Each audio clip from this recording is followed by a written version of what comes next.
Hello and welcome back to the next One Piece review and discussion. I am a week behind here. This chapter did release a whole week ago, but I was busy last weekend, so I'm finally playing catch up because luckily we are on break this week, so I can get it in now before next week's chapter. So, without further ado, chapter 1148. Ronja. So this is one of the kids' names that we learnt about of the group that have been taken hostage by the Holy Knights, and this is one of the little girls who is amongst that list. So our cover story this week continues with Yamato's pilgrimage, and it is her departing now with Page One and Ulti. So they are like in tow with her now, and they're heading towards Kawamatsu. They've got his hat, they're returning the sword still, and their journey continues on. They've left everyone else. But Page One and Ulti have took up with following Yamato, which is pretty interesting to see. So we'll see how that dynamic changes over time. But nevertheless, last we had left off, we had discovered, or certainly the Straw Hats had discovered, that the God's Knights are immortal. The Holy Knights can't be defeated by any normal means, and Jinbei particularly was trying to rack his brain over how they could get around this ability and what is it that makes them tick. And in doing so, we had Gunko, who had like tied them all up, binded them in these like bandages style like arrows, and she had threatened Brooke that he was going to become her like personal music slave because she's a big fan of Brooke's music. But Brooke, very coldly but such a badass, declared his loyalty is towards Luffy, the man who gave him a second chance, and he would rather die than break that vow, that honor he has for Luffy. So really cool scene, and then Gunko just like starts to torture him.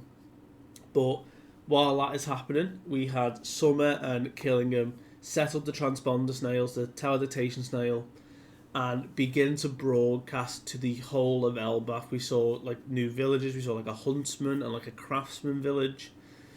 And it was there that Summer executed his plan of threatening Elbaph, saying that they've got the kids from the school captured, they are on their way to their demise, they will start picking off kids one by one until their demands are met.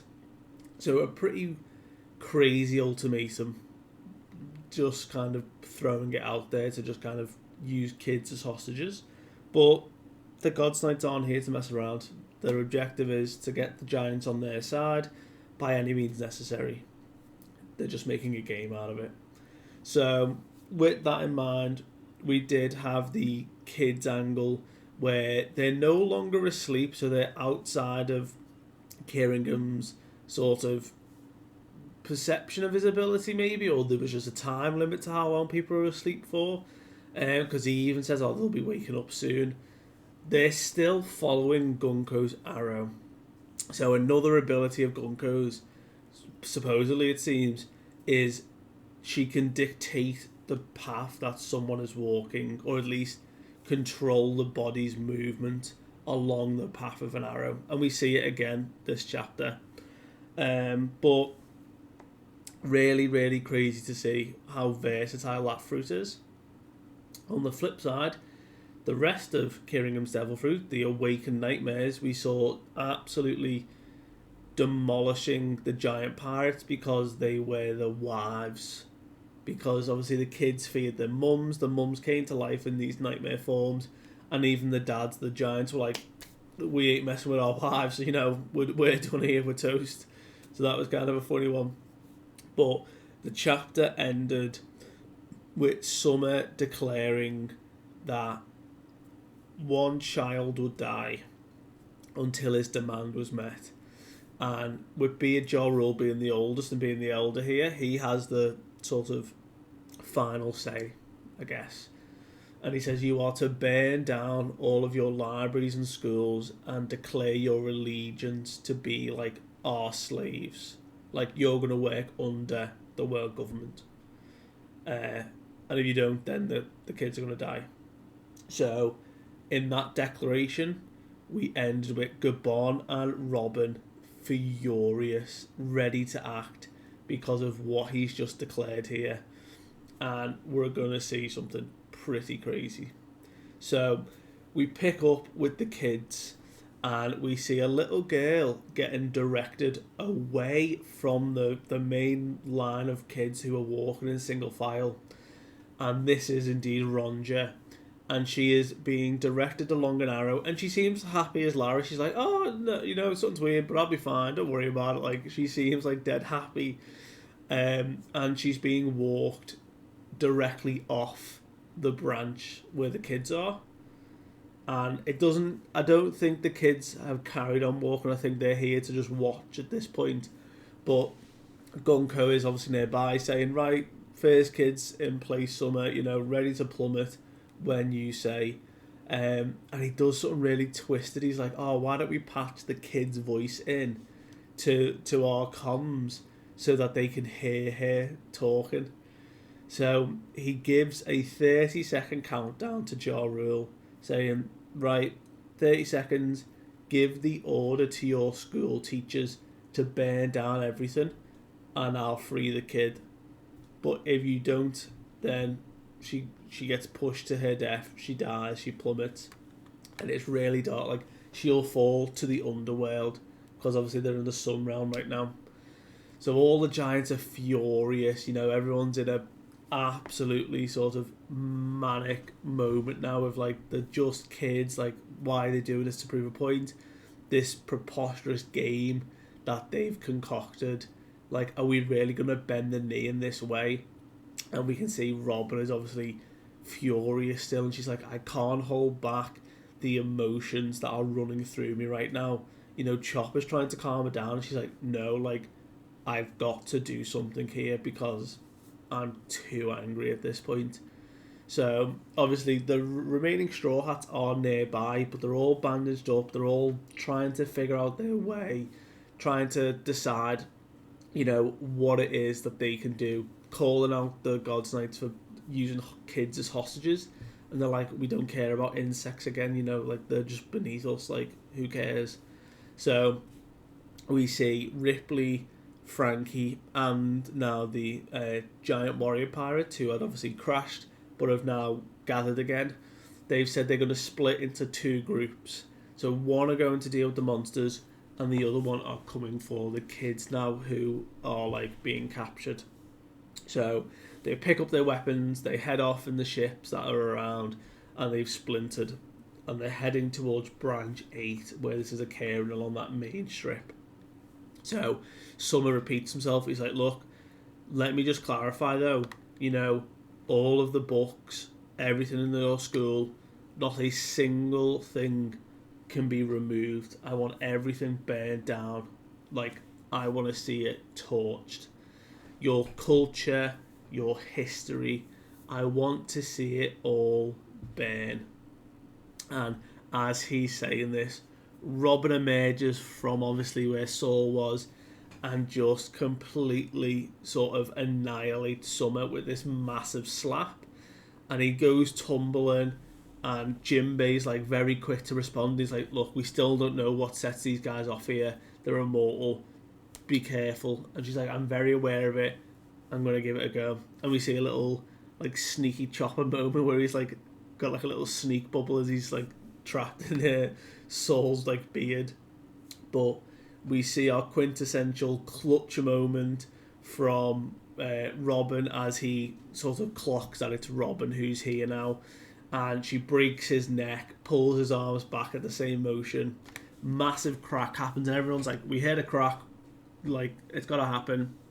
And then his body just reforms. He clicks his bones back into place. The immortal God's Knight's here, and he's like, oh, like, right, you've got 20 seconds now. Like, he's not even bothering with Robin. He's just keeping the countdown going. He's like, the kid's gonna fall, this is really what's gonna happen. And Robin does something very surprising here. She runs and grabs onto Summer, like full, like multiple arms wrapped around him, and with that momentum forces him off the branch. So she goes into a free fall with Summer. And he's like, wait, what are you doing? Like, why did you, like, throw yourself off here? Like, if you got a death wish, I'm down for like, the lovers thing, but a lover's leaf is a bit too much of a stretch. And even, like, the rest of the Straw Hats are surprised, like, why did Robin just do that? Like, is she going to go down with him? Like, they're immortal. And Summer's like, you're really not going to, like, do this, are you? Like, this isn't going to work. And she's like, I'm well aware that you're immortal. However, even devil fruits have constraints, specifically your thorn-based powers. As long as I get you out of the range, those invisible thorns that are stopping us from saving the kids will no longer be there. And he's like, so you deduce knocking me away to put me outside the range of my power is what that's going to cause. So he thought, well, Rom, pretty clever, I'll give you that. And then he erupts from his body in thorns and pierces Robin in multiple places. She looks completely, like, splintered, pierced in multiple places, and then she disintegrates into flowers. Her petals erupt. It was just a body double, and he's like, oh, that vixen. Of course, that was it. And the real Robin was trying to untie these Straw Hats, and they're all laughing away like that was so cool, like how clever. But they can't get the bandages off. These things that have tied up the Straw Hats are too tough, and the only way you're getting them off is if you deactivate Gunko's power, or she deactivates it. So it's all pretty bad. And then Summer still talks, and he's like, right, 10 seconds. And they're like, what? And he sent a thorn from, like, his, like, belly button, it looks like. He sent it up into the branch to lock him in place. And he's just sort of, like, dangling with his arms out, being like, yep, time to speak up, Jarul, why don't you let that kid talk? Gunko, why not? And she says to the kid, right, go on, say something. And this was Ronja's moment. And she did not disappoint. This kid is just got another level of balls to go, in front of all his God's Knights, like, looking over the precipice into the underworld. And she's like, Chief Jarul, I just want to say, I love school. It's where my friends are. It's where I, love to read. I love the library, all the teachers, the books that I've learned about all the things around the world. And, like, Nami's even tearing up at this. And she's like, you mustn't cause trouble for other people. You mustn't do things that make them upset. And if we lose the school, if we lose the library, in order to stop me from falling, that would be really sad and would make everyone upset. So I think I should fall. Don't worry about me. I'll be alright. And she was, like, really stoic in one moment, and then literally, like, the next panel, she's in, like, tears, and she's like, I'm just a lucky girl. Everything will be fine. It'll work out. It'll be okay. And Summer's like, 2, 1, and then just as he gets to 1, Jarul is in floods of tears, and he's like, Ange, burn it down. Set the school on fire. Like, it's just not worth it. So his words echo. We see a shot of the library, the owl that's there. Ange is also in tears, but kind of gives a yes, like in recognition of the order. Robin, Saul are, like, stunned. Tears. They're just in pain. They can't believe that Jarul's given this order and they're in this position. And Summer reappears, captures Robin, ties her up in thorns, goes to do a massive swing while she's tangled with that, like, sort of black thorn he, like, summons as, like, a cannonball, like a mace. And just before he's about to swing, a figure running along the branch at like Mach speed, jumps and appears, and before we see the figure, Summer's like winding up the cannonball, and his arm just sort of like breaks off his, his hand gets cut, and it falls off, and he's like, "Oh, why isn't it coming back?" And he's like looking at his arm like there's no hand there, but it's not regrowing. And he looks over his shoulder, and he sees hurtling towards him Scopper Gaban, absolutely livid. The dude has a very, very scary expression, and he lashes through Summer with his giant axe and cuts across his body, and there's a massive blood spurt and a big shock of what looks like conquerors running through his body, like a shock of electricity. And we see like he's crackling with this like black lightning, and Gaban like lands really stoic, really cool, finishes his move, and he's like, "Okay, now we're here." And that is where the chapter ends. So we found what their weakness is. It either is going to just be a really strong hacky attack, which I don't think it will be from what we've seen at Egghead and what we can see here. I think it's going to be a case of having an attack that is channeled or fueled with Conqueror's Haki, which will be fine for Luffy and Zoro, maybe Sanji if Sanji gets to the point where he develops Conquerors, but I don't know if he will. Jinbei could have it in him. I don't think the others will. Maybe Robin could.